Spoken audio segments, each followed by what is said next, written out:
Hi viewers, welcome to my channel Avani's world. గురుర్ బ్రహ్మ గురుర్ విష్ణు గురుర్దేవో మహేశ్వర గురు సాక్షాత్ పరబ్రహ్మ తస్మై శ్రీ గురవే నమ.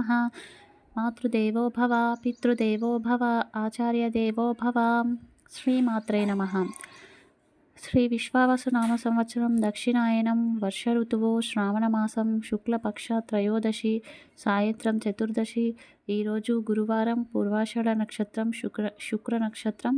ఈరోజు లక్ష్మీనారాయణ నామస్మరణ చేయాలండి.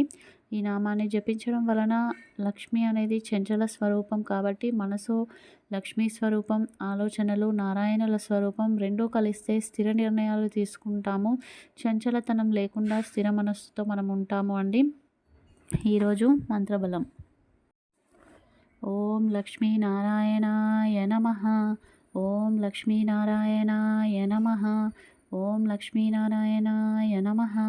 ఈ నామాన్ని ఈరోజు 108 సార్లు జపించడం వలన మనకు మంచి పేరు ప్రతిష్టలు గౌరవ మర్యాదలు లభిస్తాయి. అలాగే మానసిక ప్రశాంతత కూడా చేకూరుతుంది. ఇక ఈరోజు మంచి మాట: డబ్బులుంటే అందరూ మనవారే, అందరూ సహకరిస్తారు. ఏదైనా అవసరానికి మన దగ్గర డబ్బులు తీసుకుంటారు, మళ్ళీ మనం ఆ డబ్బులను మన అవసరానికి అడిగితే నల్లముఖం వేసుకొని దూరం అవుతారు.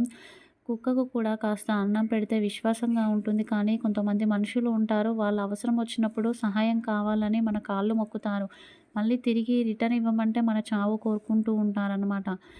దయచేసి అప్పులు ఎవరికి ఇవ్వకండి. వీలైతే దానం చేయండి, కానీ అప్పుగా ఇచ్చి కష్టాల పాలు కాకండి. ముఖ్యంగా బంధుత్వాల విషయంలో ఇలాంటివి ఖచ్చితంగా పాటించండి. వ్యవహారం చేసేవాళ్ళు ఎలా ఉంటారంటే కుడి చేత్తో చేసింది ఎడమ చేతికి కూడా వద్దనుకునే మెంటాలిటీస్ ఉంటాయి అండి. ముఖ్యంగా అన్నదమ్ముల విషయంలో కష్టపడతారు, బాగుంటారు, సంపాదిస్తారు, ఒకరు ఎదుగుతారు, ఒకరు అన్నీ పోగొట్టుకొని ఉంటారు. చివరికి తల్లిదండ్రులు కూడా స్వర్గస్థులు అయి ఉంటారు. 2-3 పిల్లలు ఉంటారు. వాళ్ళని దగ్గరికి తీస్తే వాళ్ళకి ఎక్కడ సహాయం చేయాలో, ఎక్కడ చదివించాల్సి వస్తుందో, ఎక్కడ పెళ్లి చేయాల్సి వస్తుందో అని చెప్పేసి దూరం కొడతారు. పురుగుల కన్నా హీనంగా చూస్తారు. దయచేసి అలాంటి బ్రతుకు వద్దు అనుకున్నప్పుడు వాళ్ళు మిమ్మల్ని దూరం కొట్టడం కాదు, మీరే వాళ్ళని దూరం చేసుకోండి. మీరే వాళ్ళకు దూరంగా ఉండండి. అప్పుడు మనం బాధపడాల్సిన అవసరం లేదు. మన కాళ్ళ మీద మనం నిలుచుకోవాలి. కోటి విద్యలు కూడా కూటి కొరకే. రేపు వరలక్ష్మి వ్రతం చేస్తున్నది కూడా అందుకే అండి. స్థిరలక్ష్మి ఉండాలని, మనం నలుగురికి సహాయం చేసే స్థితిలో ఉండాలని, నలుగురికి అన్నం పెట్టే పరిస్థితుల్లో మనం ఉండాలని, ఇంట్లో ఇల్లాలికి ఆభరణాలు ఉండాలని, అదేవిధంగా ఇంటికి ఎవరైనా వస్తే మన దగ్గర పట్టెడంత అన్నం ఉండాలనే ఉద్దేశంతో వరలక్ష్మి వ్రతం చేస్తామండి. ఈ వరలక్ష్మి వ్రతాన్ని ఉదయం 7 గంటల నుండి 9 గంటల మధ్య 1వ లగ్నంలో చేయొచ్చు. 2వ లగ్నం మధ్యాహ్నం 1:30 నుండి 3 అండి. సో మధ్యాహ్నం పూజ లక్ష్మీదేవి స్వీకరించదు కాబట్టి ఉదయం బ్రహ్మముహూర్తంలో 4 నుంచి 6 గంటల మధ్యలో బ్రహ్మముహూర్తంలో చేసేసుకున్న మంచిదే. లేదంటే గోధూళి లగ్నం సమయంలో చేసుకున్నా కూడా ఫలితం ఉంటుంది అండి. ఈ వ్రతాన్ని కంప్లీట్గా ఆడవాళ్ళు ఆచరించవచ్చండి. లేదంటే భార్యాభర్తలు కూడా కూర్చొని చేయొచ్చు. భర్త ఎక్కడున్నా ఏ దేశంలో ఉన్నా కూడా స్త్రీ ఈ పూజను ఆచరించవచ్చండి. స్త్రీ ఋతుస్రావంలో ఉంటే శ్రావణ మాసంలో ఎప్పుడు శుక్రవారం వచ్చినా అప్పుడు ఈ వ్రతాన్ని ఆచరించవచ్చు. అంతేకాని ఋతుస్రావంలో ఉండి యజ్ఞయాగాదులు చేయడం కానీ, వ్రతాలు చేయడం కానీ, ప్రతిష్టలకు ఉండడం కానీ ఇలాంటివి చేస్తే బ్రహ్మ హత్యా శాపాలు అనేవి వస్తాయి. ఇంకా మనం నైవేద్యం మనమే వండాలండి. మనమే స్వయంగా ప్రేమగా భక్తితో చేసి అమ్మవారికి సమర్పించాలి. అంతేకాని షాపులలో కొనుక్కొచ్చి మాత్రం పెట్టకూడదు. నైవేద్యం కూడా ఒక ఇంటి నుంచి ఇంకొక ఇంటికి ట్రావెల్ చేసింది కూడా మనం పెట్టకూడదండి. సో ఇప్పుడు మనం వరలక్ష్మి వ్రతాన్ని ఆచరించాల్సిన విధానం తెలుసుకుందాం. ఇంట్లో పూజా స్థలంలో అయినా సరే, లేదంటే ఇంట్లో పవిత్ర స్థానం బ్రహ్మస్థానం ఏదైనా ఉంటే అక్కడ మనం లక్ష్మీదేవిని స్థాపించాలి. ఇంకా మనం ప్రదక్షిణలు చేసే విధంగా ఉండాలండి. చాలామంది గోడకు పెట్టేస్తున్నారు ప్రదక్షిణలు లేకుండా, ఆత్మ ప్రదక్షిణ చేసుకునే విధంగా. అలా కాకుండా ప్రదక్షిణలు చేసే విధంగా ఉండాలని మనకి పుస్తకంలో ఉంది అండి. ఇంకా చీరలు కొనడానికి వెళ్తారు అమ్మవారికి, వాటిని ఒంటిపై వేసుకుని వచ్చి అలాగే అమ్మవారికి కడుతున్నారు. అలా అపవిత్రం చేయకూడదండి. షాపుల్లో ఎవరెవరో వేసుకొని ఉంటారు కాబట్టి వాటిని ఇంటికి తెచ్చాక గోమూత్రంతో కానీ, పసుపు నీటితో కానీ, తులసి ఆకులతో కానీ, దర్భలతో కానీ ప్రోక్షణ చేసి శుద్ధి చేయాలి.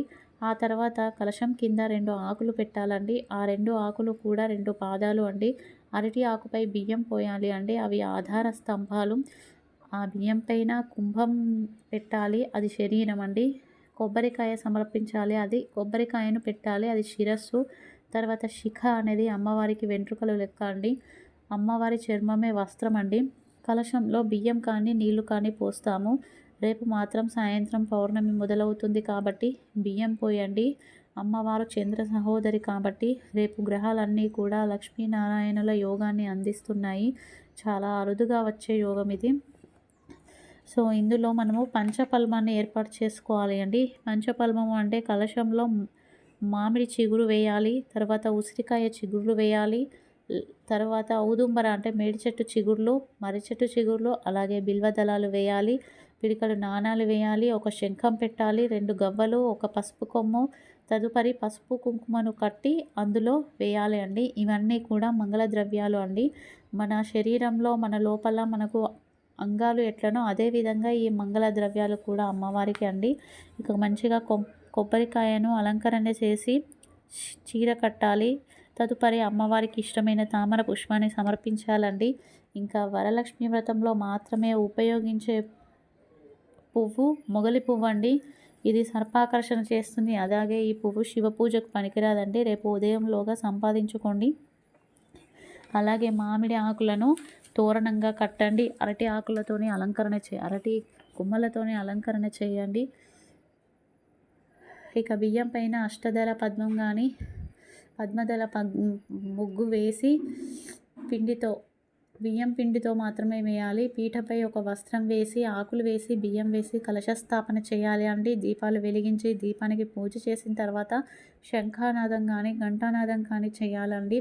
ఆ తర్వాత ఆవాహన మంత్రాలతో ఆవాహన చేయాలి అమ్మవారిని. శ్రీ సూక్తం పఠించండి, లేదంటే కనకధార స్తోత్రాన్ని పారాయణ చేసి భక్తి శ్రద్ధలతో అమ్మవారికి పిలవాలండి. అక్షింతలు చేతిలో పెట్టుకొని అమ్మ మహాలక్ష్మి తల్లి, రామ్మ తల్లి అంటే అది ఆవాహన అండి. తర్వాత పసుపు దారం అమ్మవారి ముందు పెట్టి పూజించి కుడి చేతికి కట్టుకోవాలండి. దానివల్ల లక్ష్మీ కటాక్షం అనేది మనకు ప్రాప్తిస్తుంది అండి. ఇక ఆర్థిక సమస్యలు రావు. బ్రహ్మ ముహూర్తంలో అయినా చేయొచ్చు, లేదంటే 7 నుంచి 9 గంటలు, 1:30 నుండి 3 గంటలు, లేదంటే గోధూళి లగ్నం. రేపు ఇంటికి ఎవరైనా ఆడవాళ్ళు వస్తే వాళ్ళకి ఖచ్చితంగా కూడా మనం తాంబూలం ఇవ్వాలి, గాజులు ఇవ్వాలి, పసుపు కుంకుమలు ఇవ్వాలి, ప్రసాదం పెట్టాలి అండి. రేపనే కాదు, శ్రావణ మాసం శుక్రవారం ఎప్పుడైనా ఆడవాళ్ళు వస్తే ఉత్త చేతులతో పంపించకూడదండి. ఇక రేపు ఉదయం పూజ అండి. అమ్మవారు బిల్వదళాల కింద ఉంటారండి మహాలక్ష్మి తల్లి. రేపు నీటితో గంధం పొడి వేసి బిల్వ వృక్షానికి పోయండి.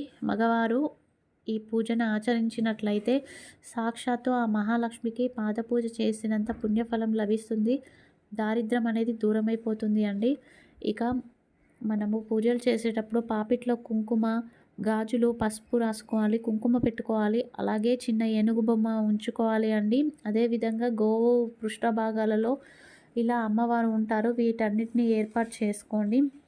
మహాలక్ష్మి నివాస స్థానం 1 కమల పుష్పం, 2 బిల్వదళాల కింద ఉంటుంది, 3 స్త్రీ పాపిటలో ఉంటుంది, 4 ఏనుగు ముఖం, 5 గోవు వెనక భాగంలో ఉంటుంది. రేపు ఎవరైతే గోపూజ చేసి వెనుక భాగాన్ని స్పర్శిస్తారో వారు మహాలక్ష్మికి పాదపూజ చేసినంత పుణ్యం ఉంటుంది అండి. తప్పకుండా ఆచరించండి. ఇక ఈరోజు సాయంత్రం యోగక్షేమం అండి. వ్యాపారం అభివృద్ధి చెందడం కోసం నవగ్రహాలకు ప్రదక్షిణలు చేసి గురుగ్రహానికి పసుపు రంగు పుష్పాలను, పసుపు రంగు అక్షింతలను సమర్పించాలి.